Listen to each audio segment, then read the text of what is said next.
I'm going to just read a quote from Edward Mendell House and what he had to say in a private meeting with Woodrow Wilson, president between 1913 and 1921, from the private papers of Woodrow Wilson. Quote, "Very soon, every American will be required to register their biological property in a national system designed to keep track of the people, and that will operate under the ancient system of pledging. By such methodology, we can compel people to submit to our agenda, which will affect our security as chargeback for our fiat paper currency. Every American will be forced to register or suffer not being able to work and earn a living. They will be our chattel, and we will hold the security interest over them forever by operation of law merchant under the scheme of secured transactions. Americans, by unknowingly or unwittingly delivered the bills of lading to us, will be rendered bankrupt and insolvent, forever to remain economic slaves through taxation secured by their pledges. They will be stripped of their rights and given commercial value, designated to keep us a profit that will be none the wiser. For not one man in a million could ever figure out our plans, and if by accident one or two would figure it out, we have in our arsenal plausible deniability.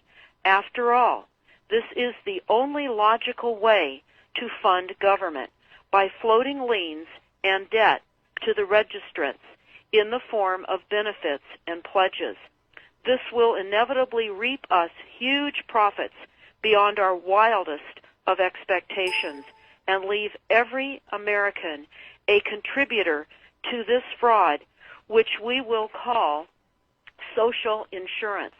Without realizing it, every American will insure us for any loss we may incur, and in this manner, every American will unknowingly be our servant, however begrudgingly.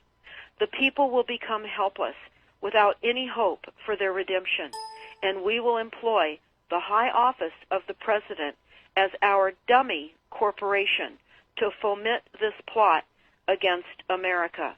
Having established plausible deniability, even if people become enlightened that they had a remedy and pursued it, the attorneys, judges, and legislators could claim that they did not understand the people's claims, especially if the technical requirements for achieving it were not followed pursuant to statutory requirements.